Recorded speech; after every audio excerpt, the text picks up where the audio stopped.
when you feel the resistance and when you're like, okay, you know what, actually, I think I'm scared that I wouldn't be able to handle the situation, or oh, I think I'm scared because it's a big change. Like, okay, like when you bring those things to the surface, you're able to then work with them. Hello, my dearest INFJ entrepreneurs. Welcome back to another video, or if you are listening to this on the podcast, welcome back to the podcast. Today, I want to bring forward the topic of self sabotage because I might have done it already, but I have a fresh new take on it. I really wanted to share this with you. But before we get into that, if you are not already a member of our INFJ Entrepreneurs community, link in the description, you can join us. It's a free Facebook community for INFJs in business. Would love to meet you and have you for our monthly virtual hangout. Now, self sabotage to me is an act of self love. And I think that's the easiest and most compassionate way to think about it, because if you think about self sabotage as this thing that is stopping you from your dreams and goals and to show up for yourself, you're gonna reject and hate that part of you.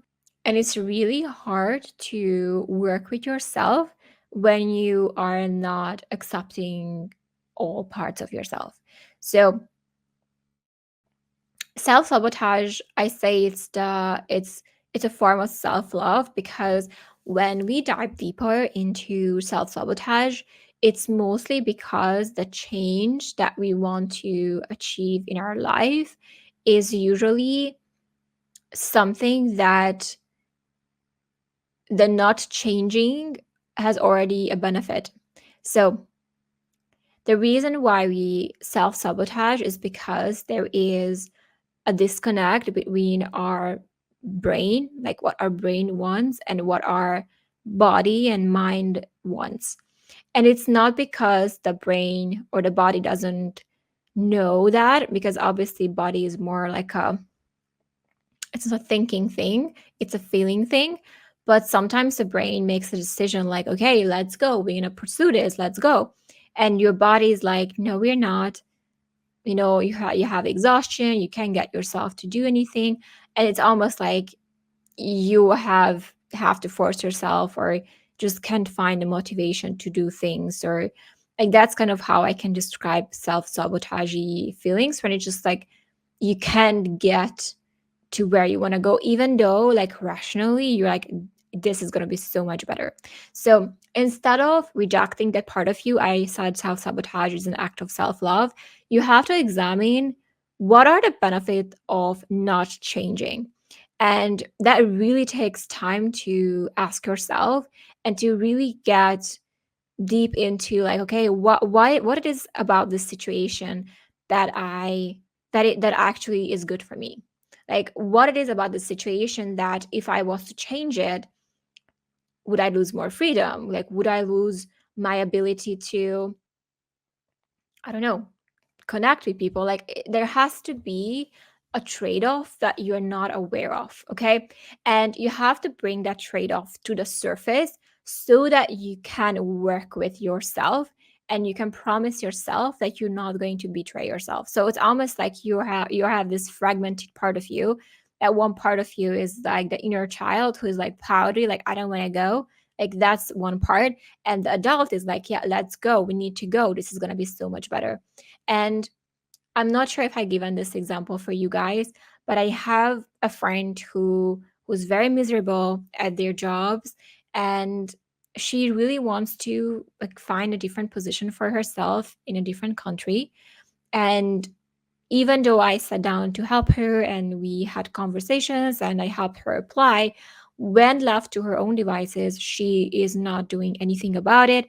I just met with her about a week ago, and she seemed very depressed because she couldn't get herself to move to where she wanted to go, and she still is very miserable at her job, and she is still very miserable with her pay, and she gets overworked, and she can't get herself to apply to jobs. And again, she's been dragging this on for months. Like even though when we sat down together, um she was able to apply and she got responses that she never responded back. Like, it's not even that she's not able to find it, but there's a part of her that is resisting to change. Okay. And what she needs to really get clear on is what part of me likes this situation. Like, even though my rational part is like, I hate this job, like, I'm underpaid, like, yeah, but what part of me likes this situation? And then maybe she could get really honest with herself and think, okay, but yeah, but I'm really good at my job. Like, I know professionally I'm at a very high level. Or, oh, I know that, you know, I know the ins and outs of this job. I feel very confident. Like, even though like it's not the best, like I kind of know like what to expect. I know my colleagues are nice. And so that is a part that you don't have to ignore. Like, yeah, that part is really important. Like, and what about the new opportunity or the new job that scares me? Like, that's a really important question. Like, what would change about my life now that would be maybe too much or too fast or too sudden? And what part of the new job actually I'm scared about?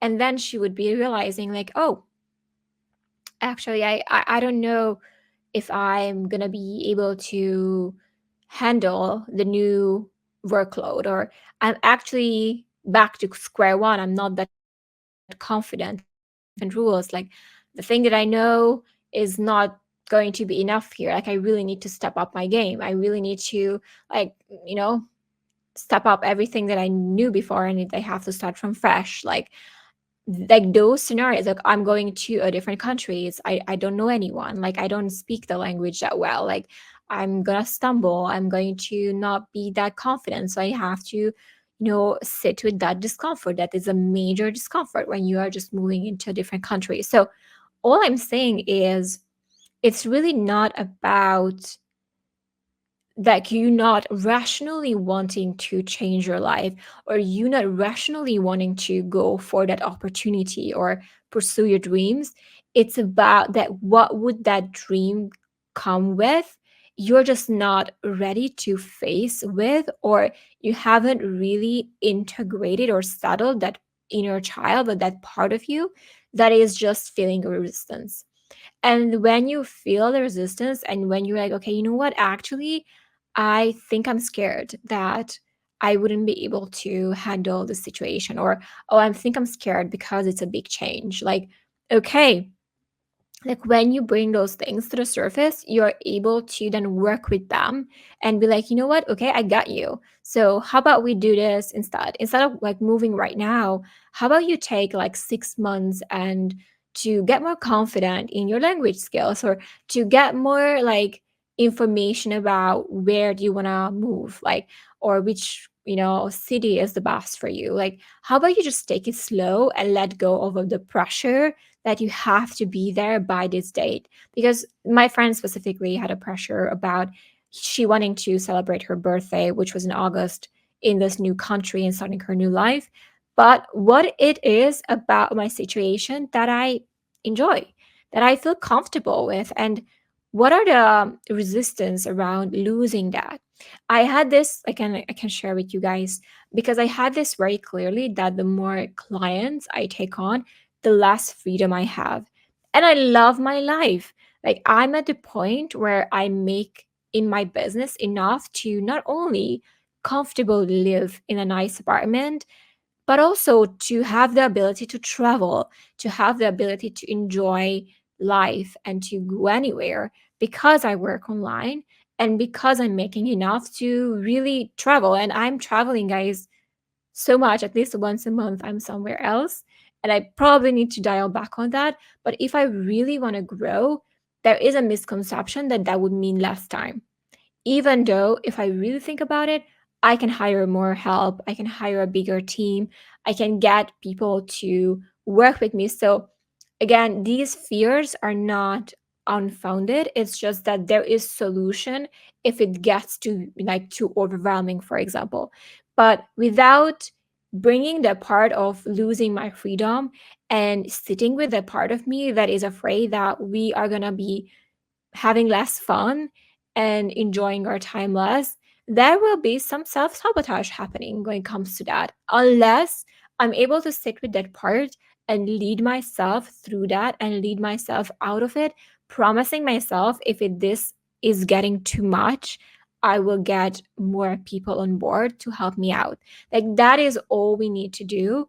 We need to make sure that we look at those parts of ourselves that are resisting and have an open conversation, like bring those fears to the surface. Like, what is it about my life that I like, even though it's miserable? What it is about it, and what it is about the new opportunity that scares me. And when we are able to bring those from the shadow to the surface and have a full on honest conversation about ourselves, like, hey, you know what? Let's go. I'm going to make sure that I don't take on clients that drain me. I'm going to make sure that I'm only taking projects that I know I can delegate. Okay, now we can go. So, when we have those conversations and we bring those issues to the surface, we can work with those parts of ourselves instead of forcing, instead of disciplining, instead of like, I don't care, let's go, like, stop being so whiny, like, why are you like, because there is a self-loading that comes essentially with that when we are like, okay, how come we are not moving? Like you said, we need to go, like, okay, I haven't done this and now you feel shit. Like, there's a cycle of self-loading where, like, why am I doing this, why am I not doing this, why am I not where I want to be? So because there is that part, it's, you have to reconcile. And instead of hating those parts of you, how about you examine what's in it for you to maintain the dynamic. And I want to extend this to relationships as well. And now we are getting a bit off topic here, but I want to extend this to relationships because I do have friends, and I always say this, who are actively suffering. And if you would have to look at their agendas, it would be like morning routine, actively suffering. And then from 8 a.m. to the afternoon, they would be actively suffering. So, in order to avoid that, you need to look at yourself and think, okay, what part of me is enjoying this? What part of me holds on to this? And what part of me feels maybe finds comfort in it? And I need to work with those parts. And I need to think, like, okay, maybe a new relationship would be scary. Like, maybe it would be new. Maybe I would have to step up my game. Maybe I would have to become a better person. I don't know what it is, but you have to bring those parts to the surface in order for you to work with them instead of against them. I really hope that was helpful for you guys. Thank you so much for being here and listening. And don't forget, drive over fear, progress over perfection. I'll see you guys in the next one. Bye.